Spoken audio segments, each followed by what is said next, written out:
Good morning, everyone. My name is Robin Budish. I'm the Executive Director of Transit Choices. Our mission is to advocate and fight for an equitable, safe, efficient, and reliable public transit system in Baltimore and beyond. It is our pleasure to host these monthly meetings, which are open to the public, and we always make sure that we have key individuals in leadership positions regarding public transit to speak to you directly, and it gives you a wonderful opportunity to ask questions, provide comments, and feedback to them directly.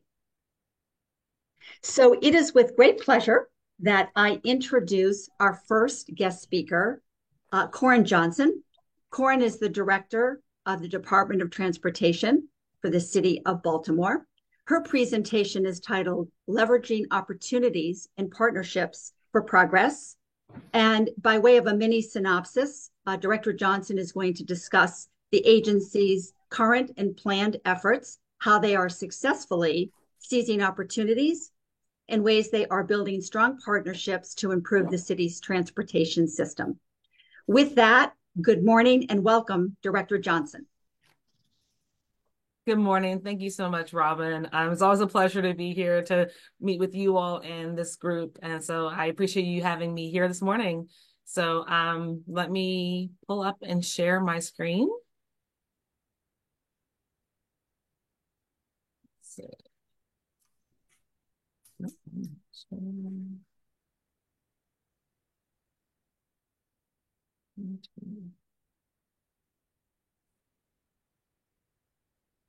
All right. Can you confirm that you do see the presentation? Yes, beautifully. Okay, perfect. Great. Because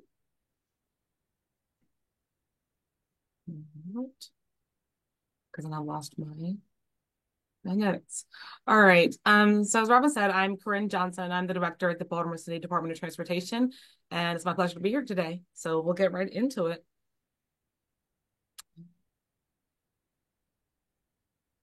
There we go. All right. So today we're going to look at like you said, the agency's current and planned efforts, how we're really working to seize opportunities and building strong partnerships to improve the city's transportation system. And so this is hitting on many different areas. This is hitting in the areas of our grants, different projects, and other partnerships, new initiatives like our e-bike voucher program, recent changes to our Charm City Circulator, ongoing efforts for our transit development plan, changes to our dockless vehicles program, bus lane enforcement, and then finally our traffic signal optimization efforts. So firstly, getting into grants, projects, and partnerships. So I'd like to highlight some of our recent successes and green energy efforts at BCDOT. Getting into electric buses and hybrid ferries. In June of this year, Baltimore City was notified that it was being awarded a grant for $3.3 million toward the purchase of 3 heavy-duty electric buses for the Charm City Circulator fleet. These buses will be the first all-electric vehicles in our CCC fleet. Additionally, DOT is working to procure 3 new hybrid electric ferry boats to support the harbor connector service. So we have a lot going on in our in this aspect of our transit service and ways of us both providing great service to our citizens and those that are in the city, as well as delivering on greener transit options for this area.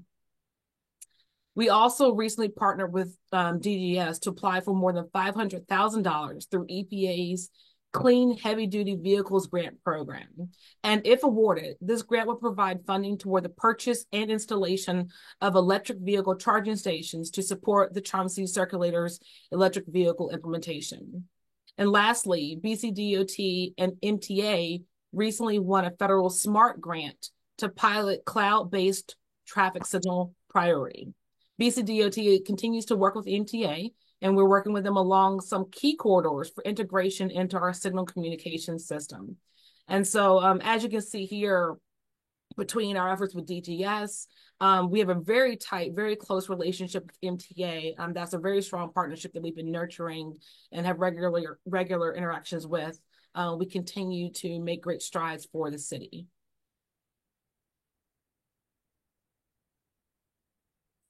Now getting into West Baltimore United Reconnecting Communities Neighborhoods Grant for this project. From a summary standpoint, of course, we won the $2 million from USDOT in 2023, and then there's the $1 million local match.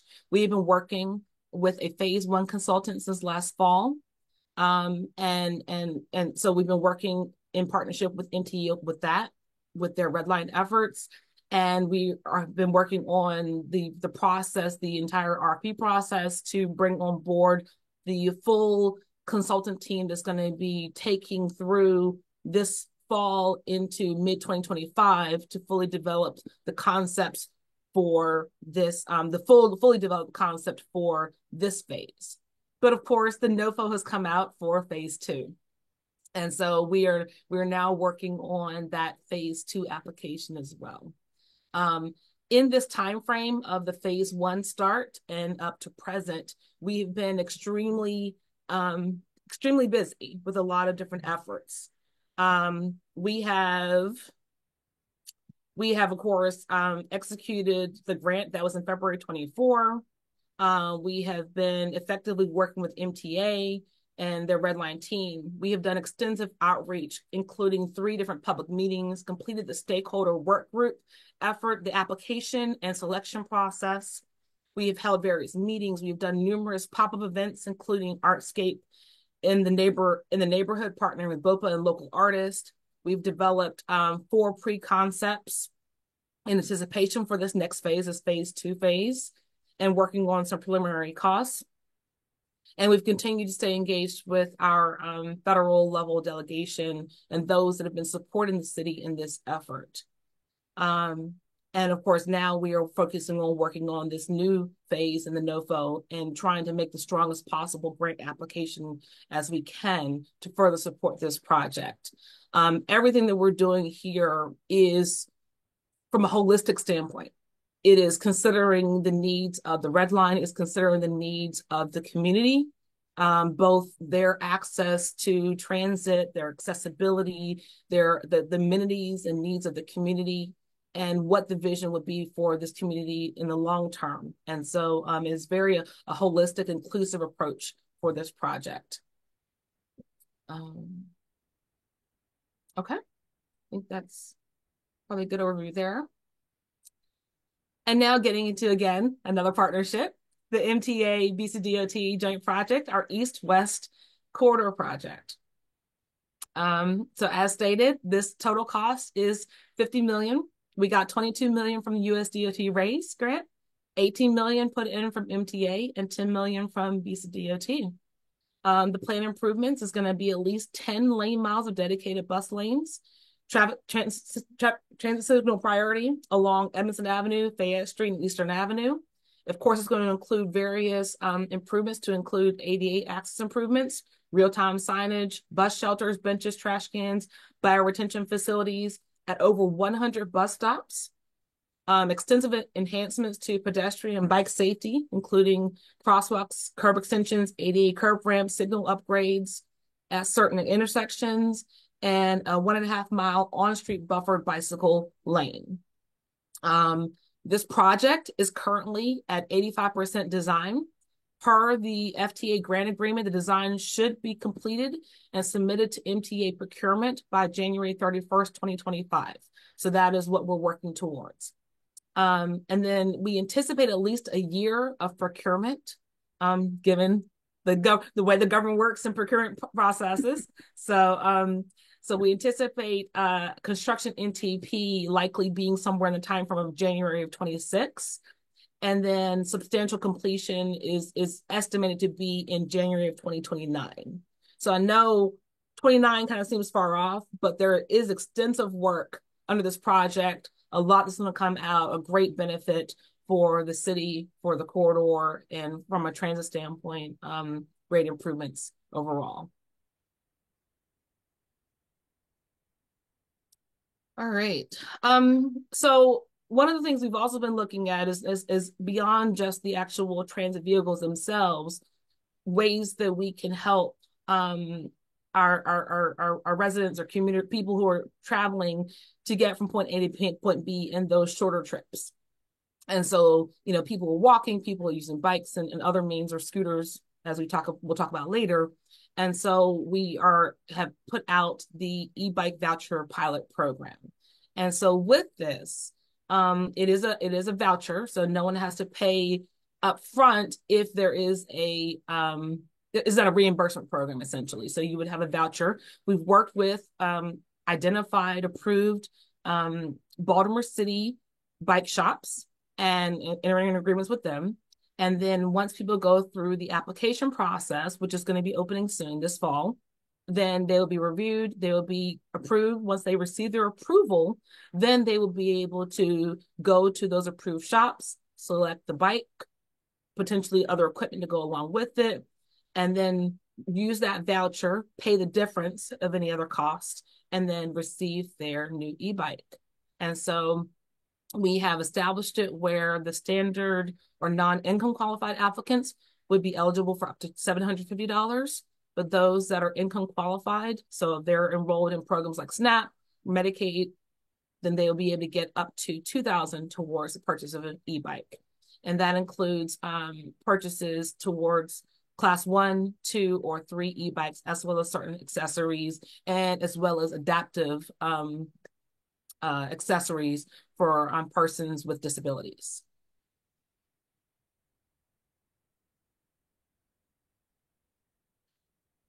There was much anticipation of it. So with the Charm City Circulator, say hello to the Cherry Route. In June, we introduced the Cherry Route. This is the new Charm City Circulator route that runs between Cherry Hill and the Inner Harbor. This new route, introduced on June 23rd, has quickly become one of the most popular circulator routes. From the first week of July to the last week of July, ridership on the route increased by 36%. And DOT anticipates the ridership growth will continue on this route as more residents learn about this fast, free, and easy transportation option in their community. But beyond the Cherry route, we also made changes to the Purple route.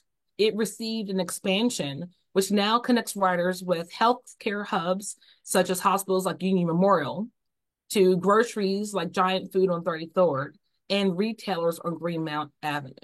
And so as you can see here, in just 1 month, in July of this year, the Purple route had 57,000 riders, Orange 42, almost 43,000, and so on. And of course, Cherry, 11 and a half, but again, it's a brand new route, still high considering, we just got it started. So we are excited about the promise of this program and the changes that we're seeing, and more people using this fast, free service.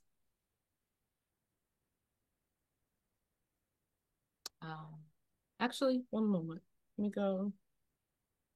go back up here real quick. A couple other things I wanted to point out is that for the Purple route, we actually shortened the route at the southern end to improve reliability and some on-time performance.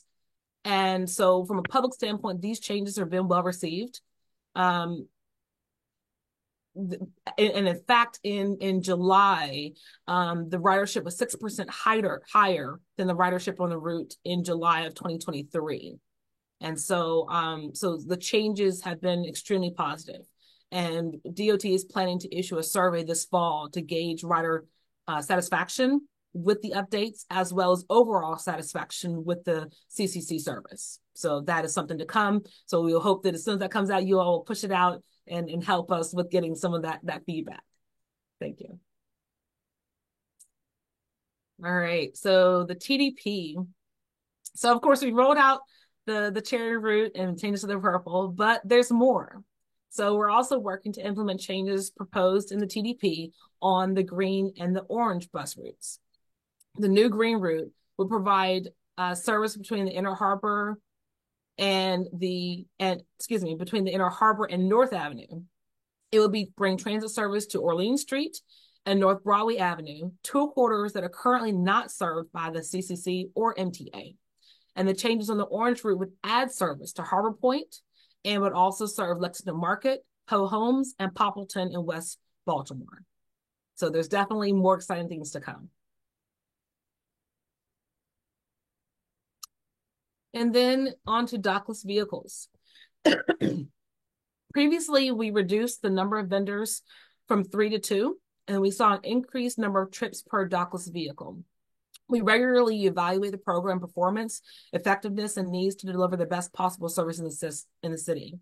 We decided to keep 2 vendors this permit year and now have a new dockless company in our fleet. Lime plans to add seated scooters and has dramatically increased the supply of e-bikes available for riders in Baltimore City.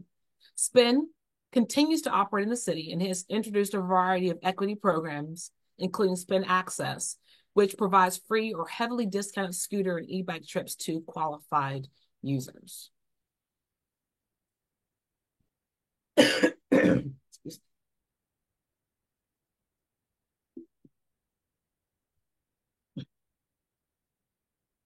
And then on to bus lane enforcement. So, of course, in the 2022 legislative session, this bill came about.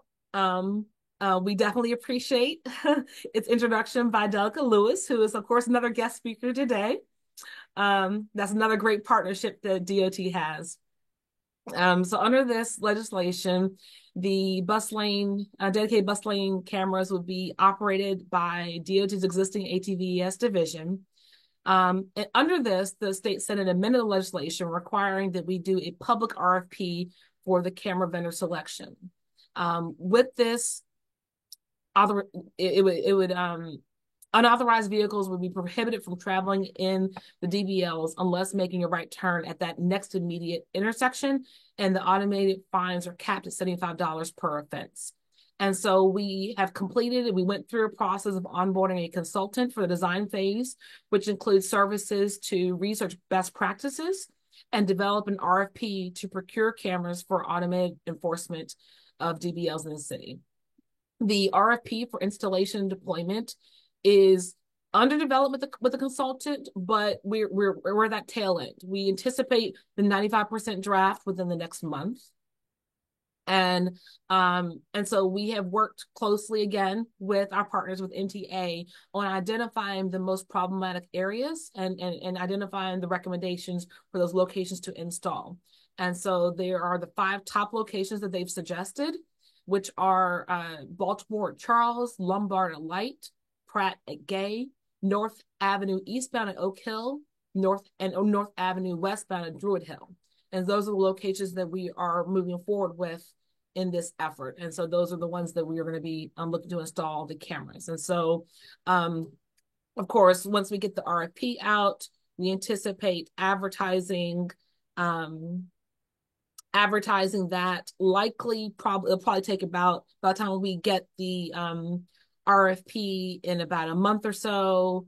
I'll say probably having the RFP advertised within 6 months, and then after that going through the bid opening process and the award, and then after that is when we would start the actual work. So there is some time to go. So this will extend obviously into 2025 for us to actually physically start the work, but we're almost there. We're in the home stretch. But of course, going through that whole RFP process and the design effort takes more time. All right. And then the final major thing that we've been working on is our citywide signal optimization effort. Now, a lot of people have been saying signal retiming, and I've been reverting back to the word optimization, because a lot of times when people think of retiming, they more so just simply focus on cars. That's naturally, I think that's what people think of is timing for cars to get through the intersection, through the roadway. But in this case, when we created this contract, it was infused with the elements of complete streets, and it was considering the needs of all transportation users.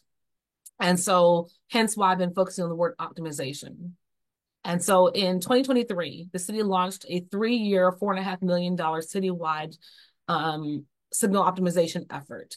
It includes about 1,100 signals out of our nearly 1,400 signals.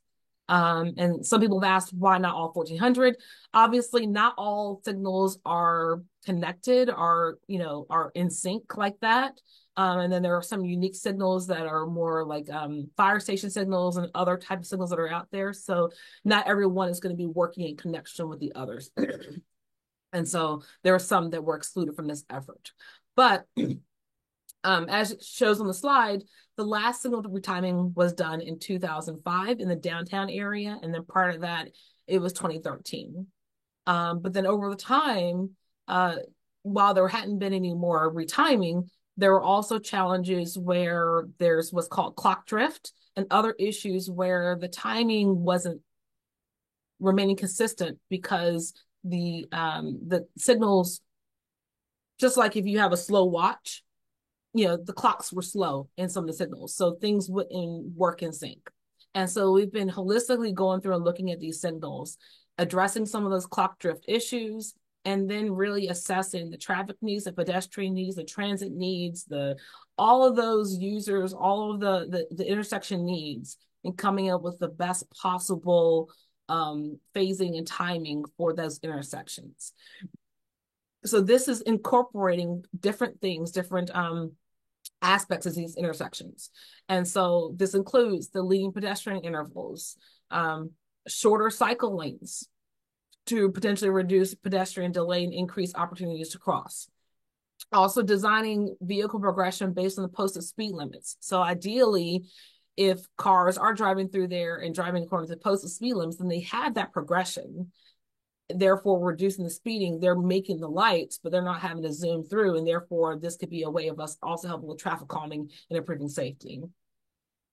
Allocating the additional green time to the side streets to help with that mobility, as opposed to just trying to promote the throughput all the time. And then also, we've been looking at the timings needed to accommodate the growth in traffic volumes, changes in travel patterns. Of course, with the collapse of the Key Bridge, that's been a major demand for us. We've been doing a lot of work with our consultant team and out there looking and analyzing the needs and making changes based on changes in travel patterns. And that's been a very fluid, ongoing effort, and based on those changes in capacity. School just now came back in session this week. So we're now out there. We're very busy looking to see, letting things kind of settle. So if you're seeing changes and a lot of congestion, please let patterns kind of normalize. And then we're going to go out there and see what potential changes we need to make, because now school's fully in session, full traffic is out there, and we're seeing the full brunt of what's happened since the collapse of the Key Bridge. So there will be more to come, but that is an ongoing effort for us. But additionally, with the timing changes, we're making some of those changes where we've repurposed lanes for bus only or bike only or things like that. And so some of those changes didn't happen. We may have gone in and created dedicated bus lanes or created protected bike lanes, but those timings for the signals never happened. So now we're making those adjustments during this effort. And so overall, the goal of this optimization effort is to simply promote safety and efficiency for all modes, including transit. And then I kind of touched on it already, actually, the last one, F, where it says installing GPS units at key intersections. That's really to help with that coordination and ensure that those clocks communicate with the satellites and stay in sync. Their timing is going to stay consistent. And so this is just, an example of in an area where we have signals. And so there's a South Baltimore signal retiming that's implemented here in the winter and then in the spring of this year. And so we're kind of going through that effort of identifying those signals and kind of mapping it out as we're completing our efforts. And finally, BCDOT is hiring. we have many positions that we are trying to fill. And we need people who are passionate, who really care about the city, who want to make a difference, who want to make a difference in their communities, who want to make the roadway safer for themselves, their families, their friends.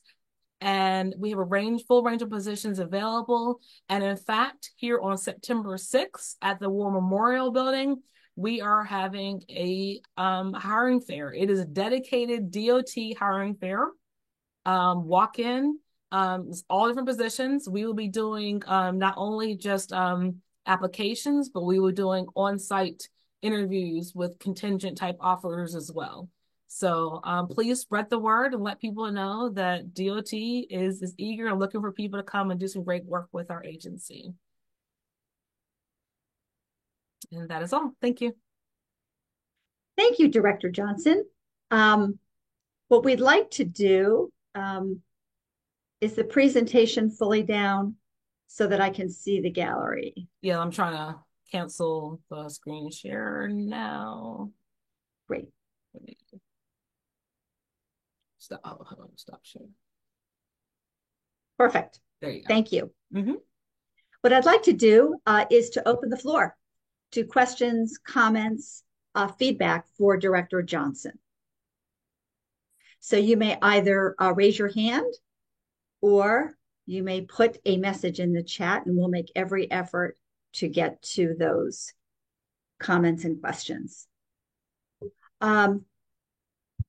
I would like to kind of kick off the Q&A session with a question regarding the Greenway Trail Network. Are you able to speak to a status on that project? I guess it depends on the question. Just an update, what is going on with that trail network? Yeah, so we kind of had to take a pause because we were going through a time frame where we were trying to get back out to the community. And so but with a lot of conflicts and trying to find locations at the meeting, it was kind of during a holiday time frame. And so we were having challenges getting the meeting on the books.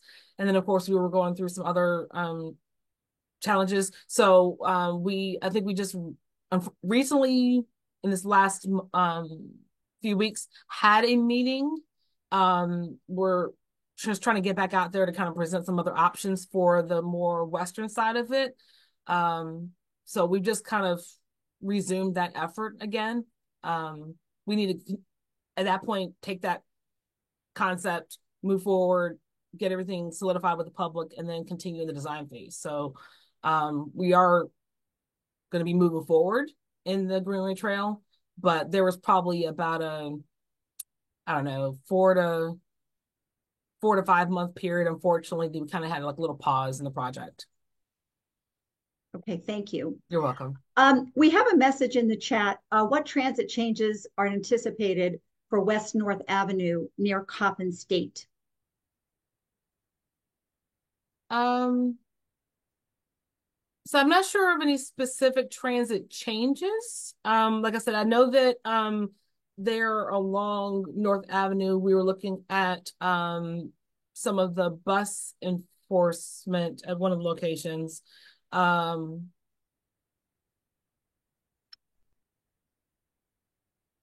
don't recall any.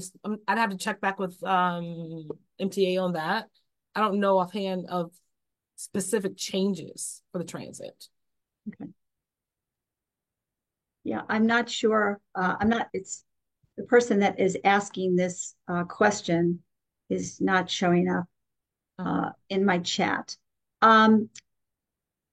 Are there any other comments or questions, Miguel? Robin, can I ask some questions? Sure. First of all, thank you for the presentation and all the work you're doing, Karin. You're welcome. It's great, and we really appreciate it. I had a question about the Woodard transit.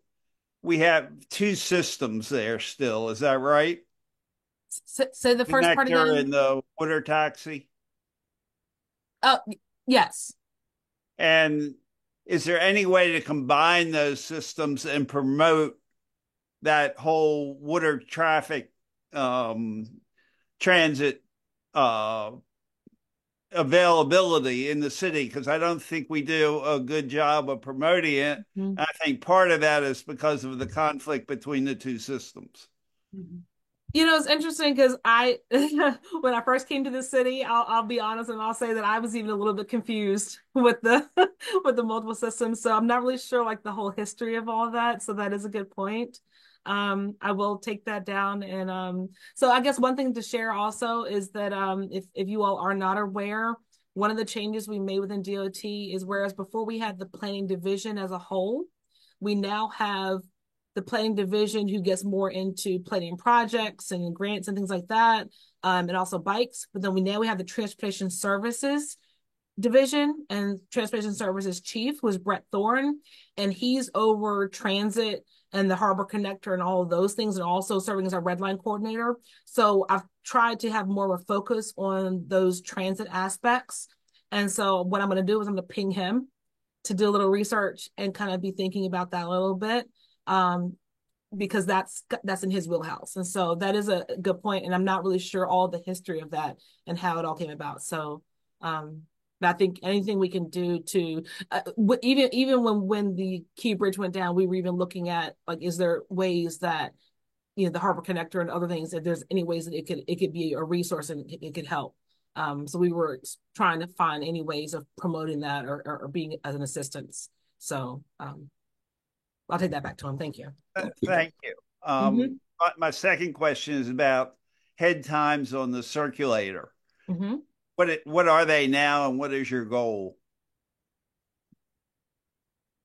So I think all of the head times are on our website. My apologies that I do not have them memorized right now. Obviously, as far as the goal, that is very much tied to the funding. The funding, the number of buses and things like that. So right now we are working within our more so our existing budget. We in this past fiscal year, we of course had many challenges with the funding, and so we were trying to maintain our routes and maintain our service without cuts, and to deliver on the cherry route and these other changes without impacting service. And so I think we've done a great job in trying to deliver on that. So it is kind of challenging for us to right now, at least in this fiscal climate, to try to make further reductions to that. But that's kind of what we did when we made some of those route changes, like with the purple line. So where we can make some of those changes as suggested in the TDP, then that's where we're able to help with some of the head times and reliabilities to shorten up the times. Marley from my team is in the chat. I'll ask her to put the link to the CCC site in there, and that's where everyone can pull up and see what the current head times are. But she did put in there that they are 20 minutes or less. But everything's posted on there for each route, what the actual head times are. Thank you. One more question. What's the best way for the public to communicate with CityDOT about their experience with transit in not the MTA, but with CityDOT about issues that involve them, like the circulator or the water taxi or the bikes, all the different projects you have? What's the best means of communication with CityDOT? So, I mean, we have on our CCC site, let me pull it up real quick. Hold on one second. I will share my screen just so you can see it. All right, so that should be up, I think. We don't see it yet. Oh, you don't? All right, is it up now? Yes. Okay, so if you click the link this in the chat, right, it brings you to our Charm City Circulator site. And this is where you can get information about the arrival times and everything and service hours. And then here we have a contact us area. So you can put in your name and information and any comments or anything about the Charm City Circulator. Now, I will, we can check, we can go back and add it in the chat once we finish talking. Even when Delka Luz is speaking, we can check and see if there's something in here for the Harbor Connector. But this will be the best location if it's Charm City Circulator specific to put it in here, because this will come directly into our team and we'll be able to collate all of those comments or feedback or anything you all have. I would say if I can't find anything specific for the Harbor Connector, feel free to put it in here in the comments area, just specifically say, this is regarding the Harbor Connector. It'll still come to the same group. We'll be able to filter and get it where it needs to go. And if need be, I can have my team set up a form and we'll have something to put up in the near future for Harbor Connector specific. But this is the best way for it to get to us. Thank you, Director Johnson. Our last question will come from Miguel. Hey, good morning. Thank you, Robin, and thank you, Corinne, for a really excellent presentation.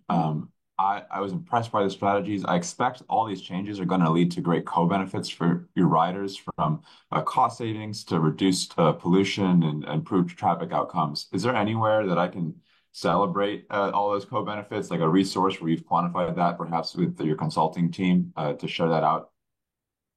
So, as far as fully quantified, I don't know that we have all that. Well, I'll check with the team and find out.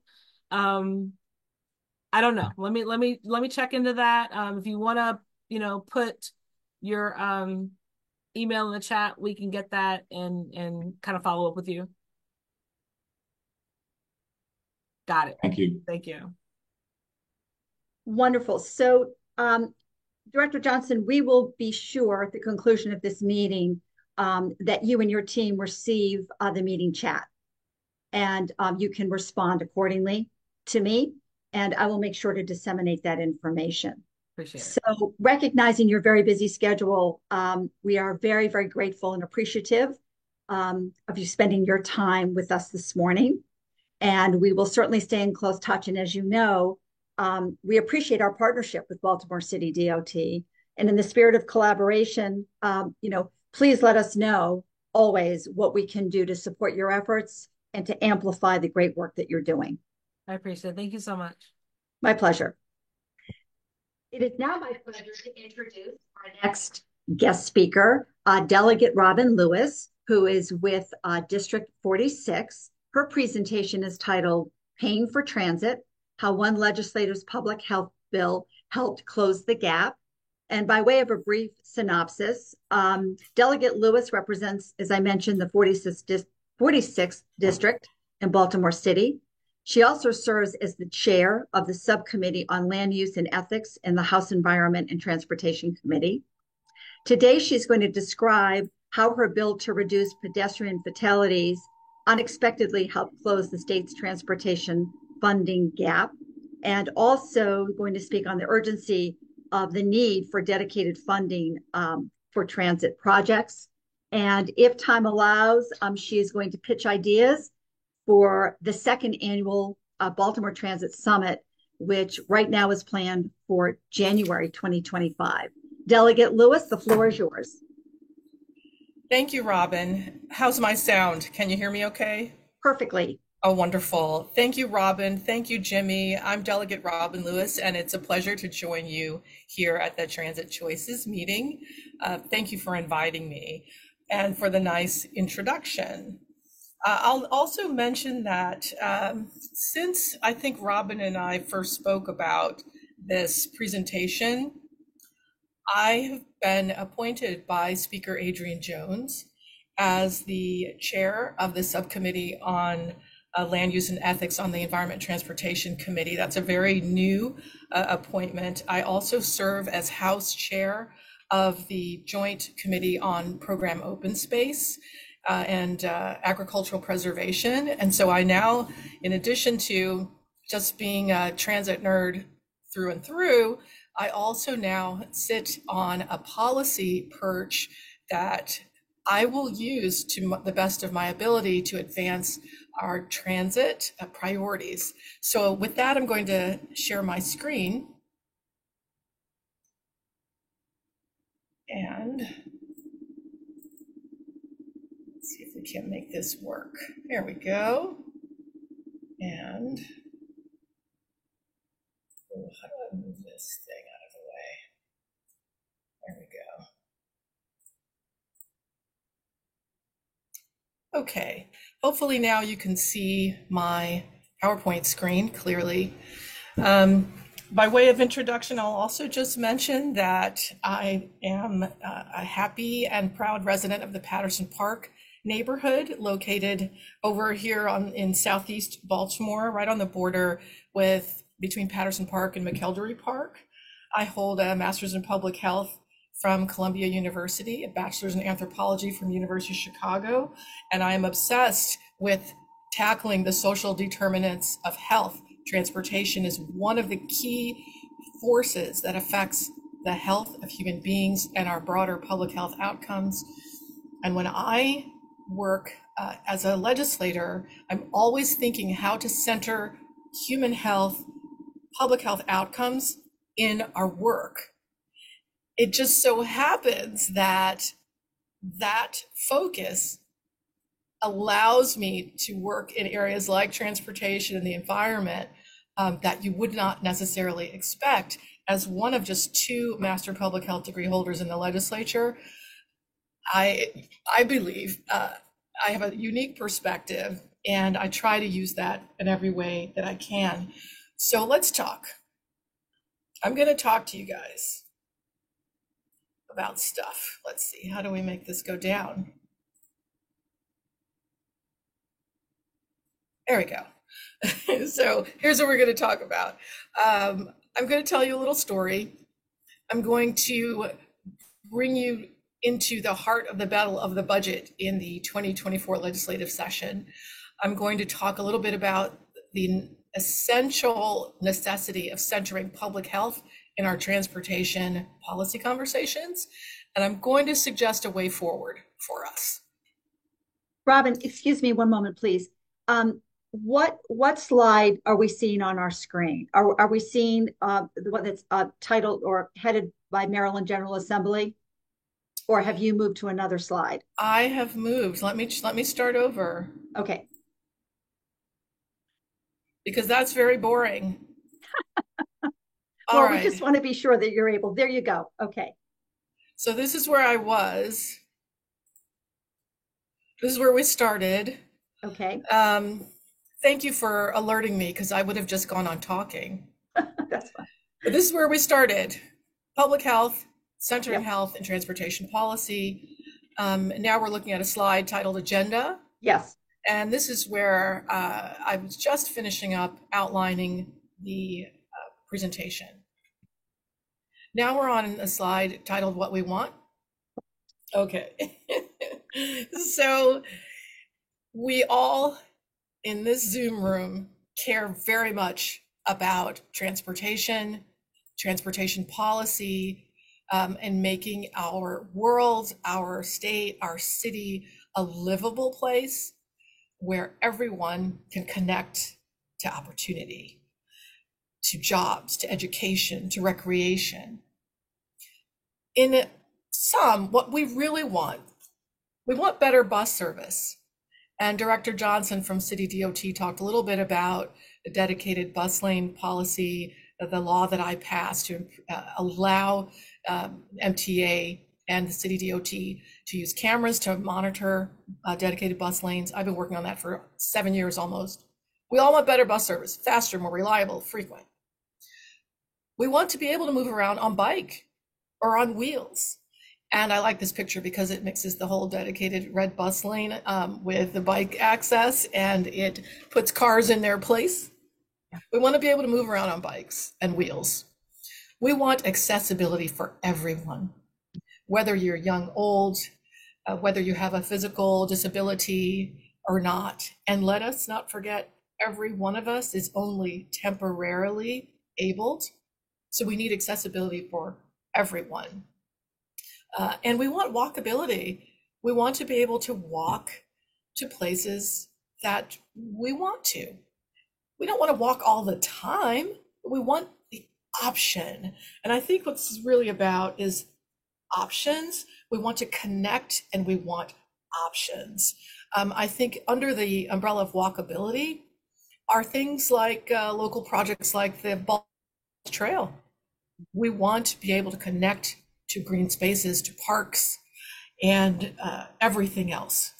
So I think we all agree on this. The flip side of what we want is what we don't want. And that includes, and I think my internet connection might be a little weak here, but hopefully you can still hear me. What we don't want traffic violence.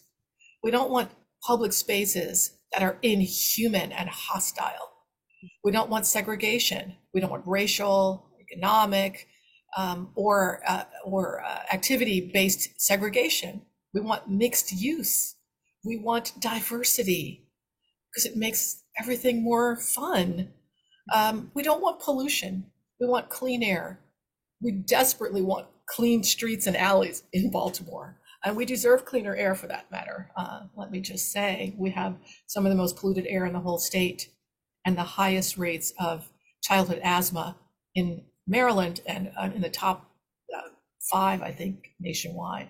We deserve better. What you're looking at here is an everyday example of traffic violence in Baltimore City. This image was taken just a few blocks from where I live.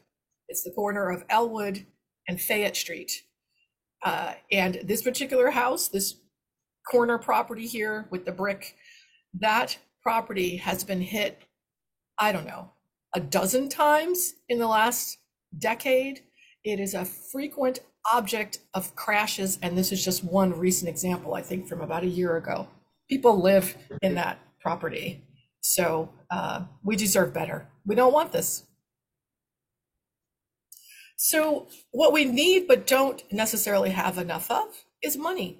Mm-hmm. This is important to talk about. So a lot of you are aware that funding for transportation in Maryland and here in Baltimore City isn't what it should be or what it could be. We budget every year in the Maryland General Assembly. We establish a state budget for the fiscal year. And for decades, we've just not put enough of that funding into our transportation system, particularly our transit network, walkability and bikes and trails. And we just haven't. But a budget is a moral document. A budget is an expression of our values. And what we've been saying to the people of Maryland, to ourselves, is that our needs to connect, to move, to access just aren't as important as other things.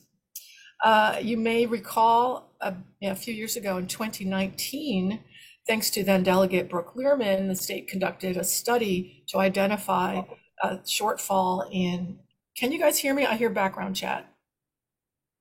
Sorry. I can hear you perfectly. Oh, good. Okay.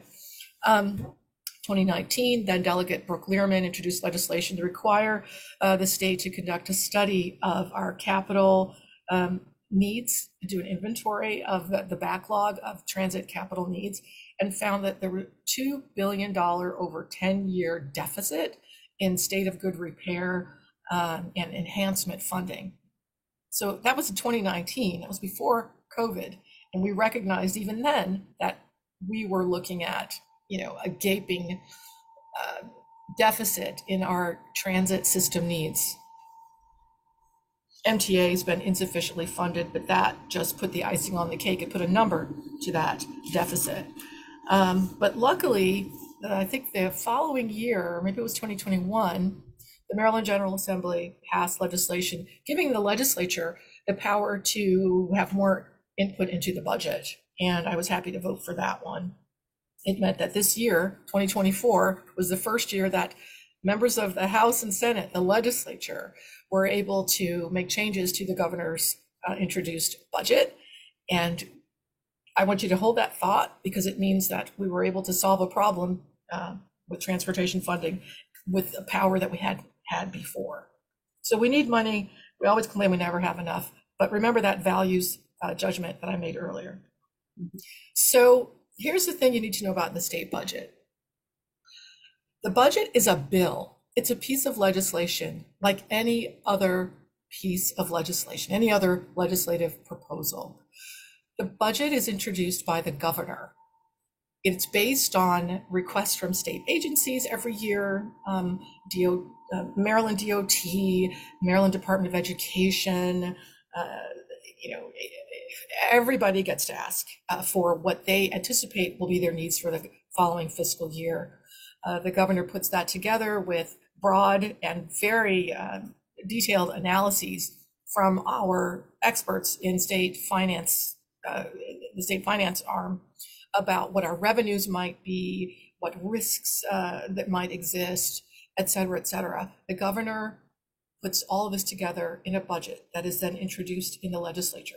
Remember, the governor is the executive. He cannot legislate. He or she cannot pass laws. Only the legislature can. The governor gives this budget to one of the presiding officers of the Maryland General Assembly, either the Senate President or the House Speaker. That alternates every year. In 2024, the Senate President was the party introducing the governor's budget. So the budget bill started in the Senate this year. In 2025, it'll start in the House. But anyway, the budget's a bill. It's where money comes from for all those lovely things that we said we need and want and deserve. It's where the money comes from for our transportation system. The other thing to know about the budget is that it's negotiated. So while the governor introduces the budget bill, the legislature works it over, analyzes, amends, and negotiates what the state budget will actually be. And that final negotiated budget that the legislature, puts together, that is what then goes to the governor for a signature and passage. Now, I think it's really important to remember just those high-level steps in the state budgeting process. I'll be honest with you, before I became a legislator, I really honestly didn't understand that. And every year I learn a little bit more about how the budget process works. What we do in the legislature to solve problems, to deliver what you need and want, it's not just about passing bills that describe policy or change policy. The most important duty we have in the legislature, in fact, our only constitutional requirement every year, is to pass a state budget. So we could do nothing else but pass the budget and we would have done our constitutional duty. So it's that important. It decides what agencies get what amounts of money to do what. The other feature of the state budgeting process I must mention that was very obscure to me before I became a legislator is that there's another step, and that is the budget reconciliation step. When the governor's introduced budget gets chewed over and amended by the legislature. The legislature, there's a bill called the Budget Reconciliation Financing Act. We nickname it the BRFA, Budget Reconciliation Financing Act.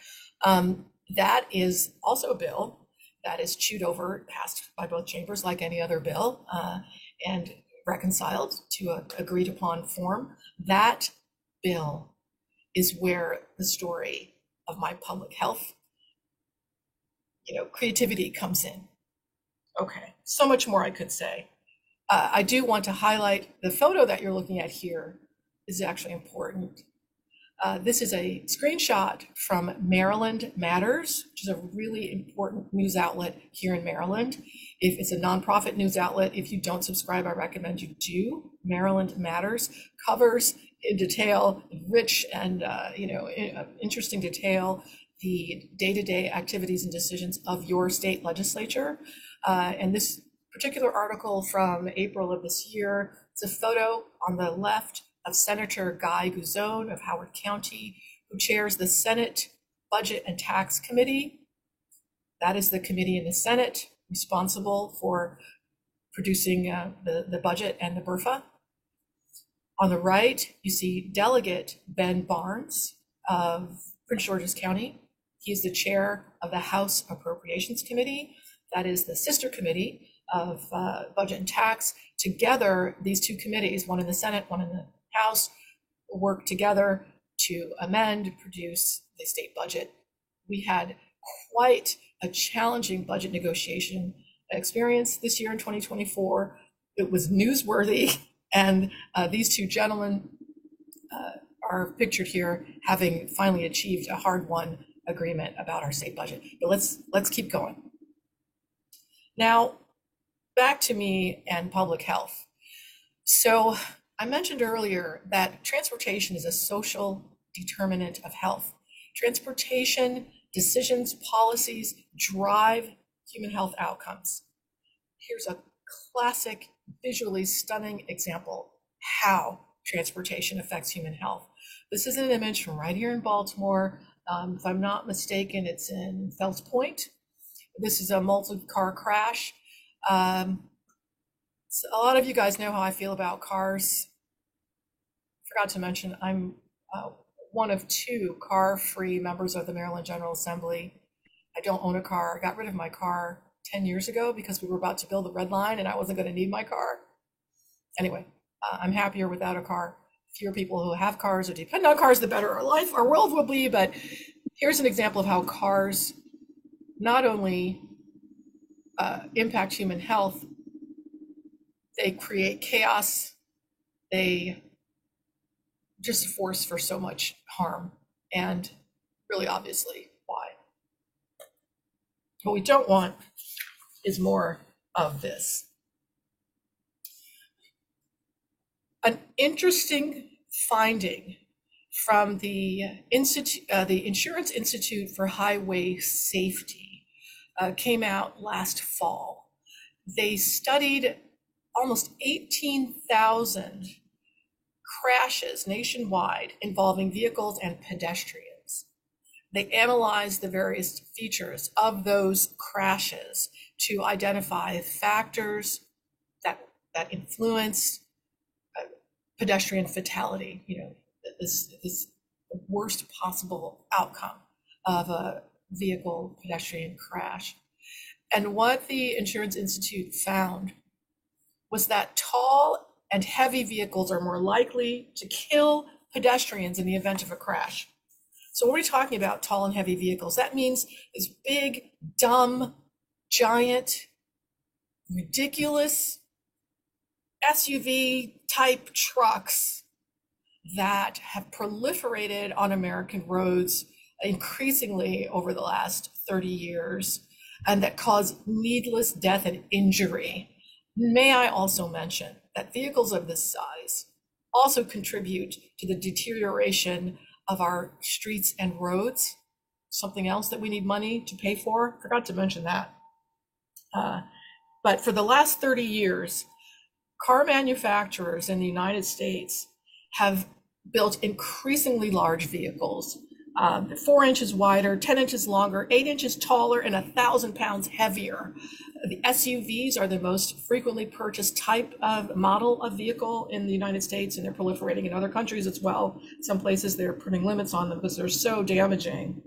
But what we know is that a vehicle that is 40 inches tall at the grille and sloped at a 65-degree angle, and of a certain weight, I think it's 4,000 pounds or more, is 45% more likely to kill a pedestrian in a crash. Now that sounds like a public health issue. That sounds like a social determinant. Let's see what the solution might be. Solution: put a price on the negative externalities caused by these gigantic, really dumb vehicles that the average person who purchases doesn't need. Now, I'm not talking about trucks that are used in farming and industry and for hauling and moving, freight. I'm not talking about those. I'm talking about vehicles that are purchased for everyday use. Most people don't need them. It's going to be blatant here. So what do? How do you put a price on a negative externality for these vehicles? My idea, and I have to give credit to my friend Yona Freemark, who did a study entitled, what was it? I recommend this to you guys. In the US, could taxing heavy cars be a first step toward reducing pedestrian fatalities? I said yes, let's try it. So I proposed a bill to increase the vehicle registration fees on vehicles above a certain height and weight in the 2024 session. That was House Bill 28. You can look it up. And there I am, yay, excited to introduce this bill. The other great thing about increasing fees on these vehicles, because they proliferate, because there's so many, this bill had the potential to increase revenue. And my proposal also included a provision that all increased revenue from these vehicle registration increases would go to fund our state Complete Streets grant program, which has never been funded. Well, here's what actually happened. I introduced the bill. That doesn't mean it gets to pass. You guys know that. the legislative process is a meat grinder. Both all the committees and both chambers get to weigh in on what a bill ultimately looks like. And because this bill had the added, sweetness of revenue, it was very important to Appropriations Committee in the House and the Budget and Tax in the Senate. So I introduced the bill early. I pre-filed it last fall, well before session, because I wanted to make sure that by pre-filing, I would get an early hearing and have plenty of time during session to deliberate. I engage with stakeholders, like some folks who are in this Zoom room, stakeholders like the Central Maryland Transportation Alliance. I think I talked to some environmental groups, Bike More. Obviously, I spoke with MDOT and MTA and Baltimore City DOT about this bill. So got the stakeholders, got the support together, put the bill in. And when the fiscal analysis came through, it was beautiful to me, was that this bill had the potential to generate over $200 million a year from increasing revenues on these big, really unnecessary vehicles. The governor's bill introduced in January, and this was painful. The governor's bill proposed a $3 billion cut in transportation expenditures, $3 billion less for our transportation system than before. Things have been bad, that's worse. And so going into session with that looming deficit hanging over our heads, on top of all the other deficits we have, we really were struggling to figure out, how are we going to invest in transit? How are we going to meet the commitment to build the Red Line, for example? How are we going to fix the potholes? What about highway user revenue? That fund that Baltimore City depends on so much, that our DOT depends on so much to maintain streets, roads, sidewalks in a state of good repair, and to implement our complete streets policies. What the heck are we going to do with a $3 billion cut? My bill, the potential to help close that gap. Here's what happened, though, through the budget process. My bill was seen as so important.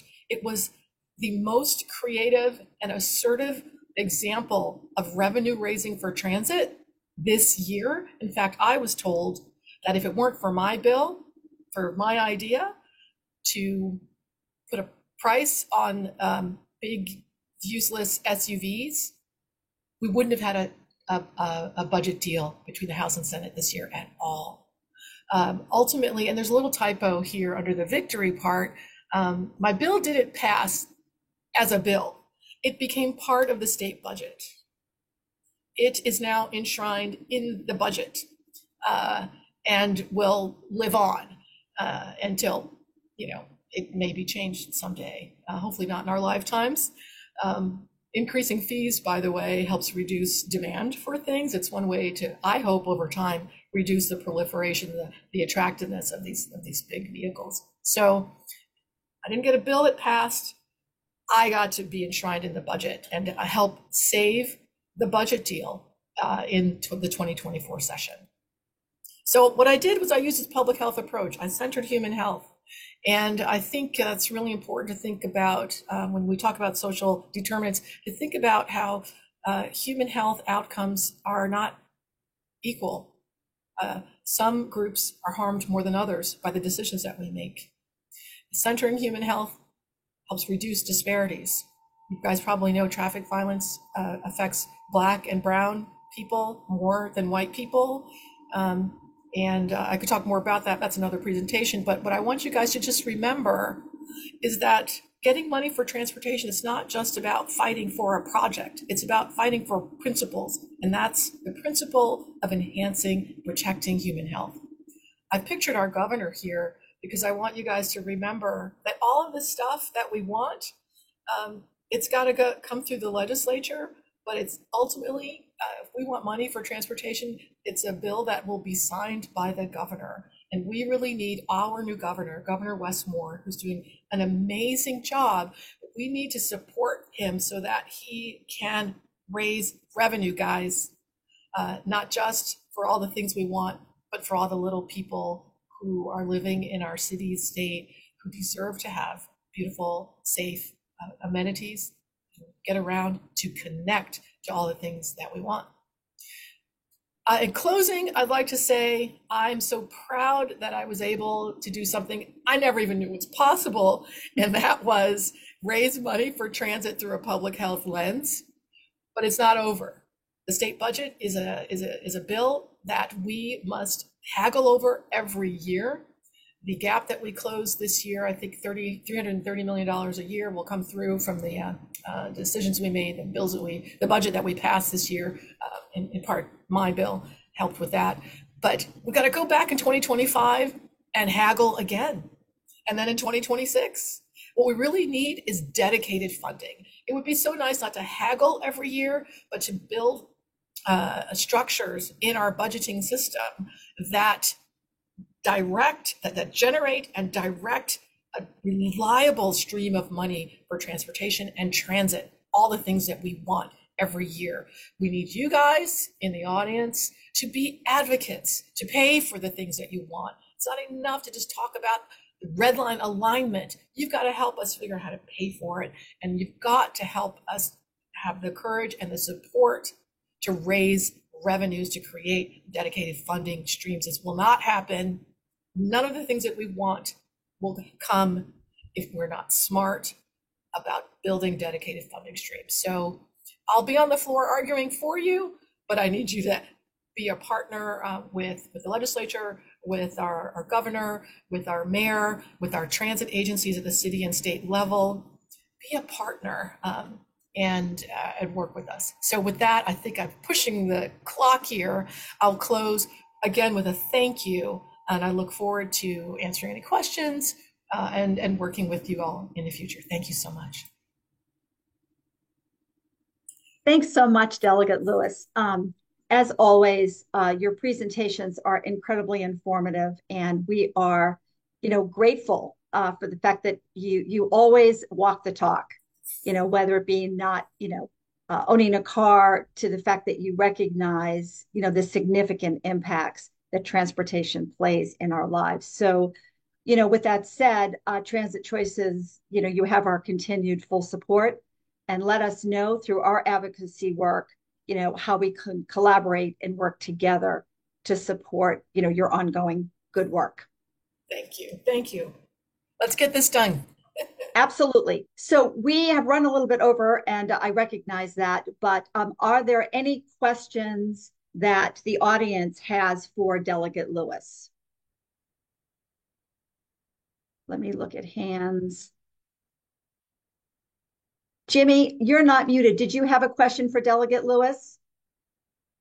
No, not really. I just want to express our appreciation of her presentation, Okay, and her work, and okay, we are behind her. absolutely, 100%. Miguel? Hey, good morning again, Delegate Lewis. Thank you so much for the presentation. The big car tax is so impressive. I wanted to ask, what other states you're looking at in terms of finding models for sustainable transit funding. I've certainly seen some examples from, Minnesota levying a sales tax on services in their primary metropolitan area.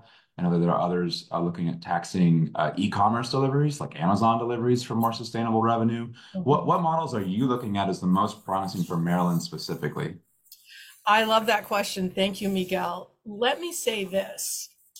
I didn't set out to introduce a revenue raising bill. I set out to protect public health. And so when I think about creating dedicated funding streams, I'm probably not the most expert at that.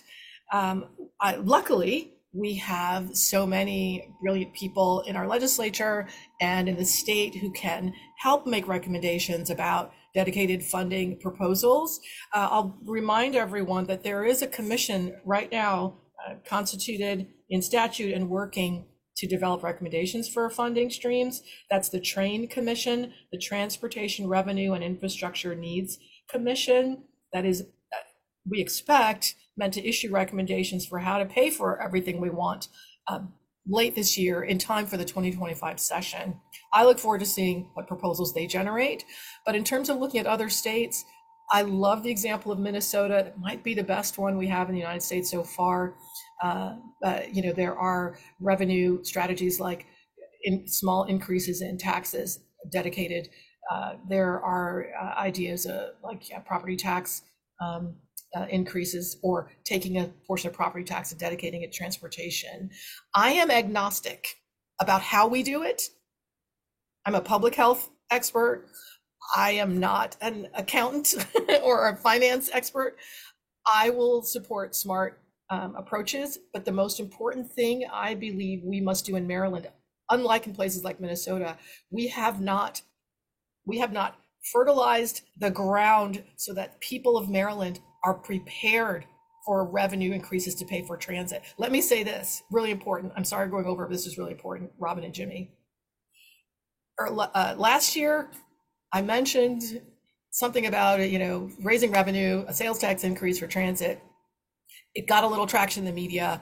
In January, the Gonzalez polling outlet here in Maryland did a poll, and they asked a sample of about 800 likely voters if they would tolerate a 1% sales tax, 1% increase to the sales tax, if that 1% was dedicated to transportation in Maryland. Of the respondents, the top of the fold story was that 60% of likely voters in Maryland said, no, I will not tolerate a 1% sales tax increase. And that was the big story then in the media. And Marylanders would oppose, whatever. I look at the data tables. I'm a researcher. I went to the Gonzalez poll, looked at their methodology and their data tables, and here's the real story. 53% of registered Democrats said, yes, tax me for transportation.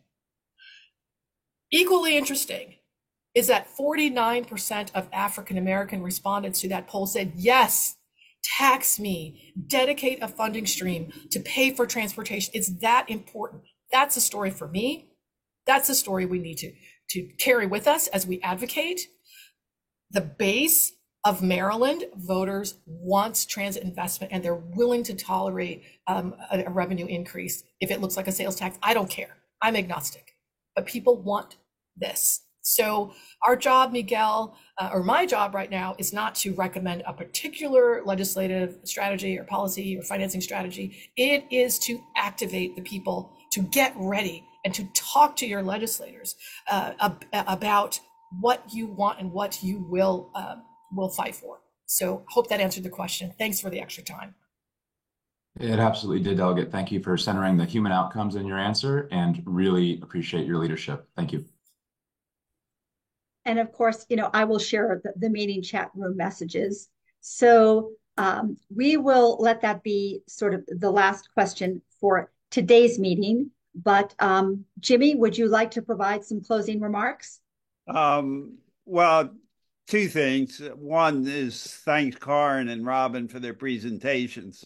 Yeah. The second is to thank all you people who are tuned in, because tuning into these monthly meetings is in itself an act of advocacy for public transportation, because it helps us bring these leaders to the public, find out what the policies are, and give you the opportunity to ask direct questions.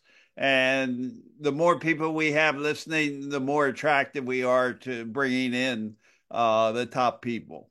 So thank you all for attending, and thank you, Robin, for putting all this together. My pleasure. Well, I echo Jimmy's remarks, and we want to wish everyone a safe, healthy, and happy Labor Day weekend. We will certainly keep you apprised, through our email communications about updates, progress that is being made.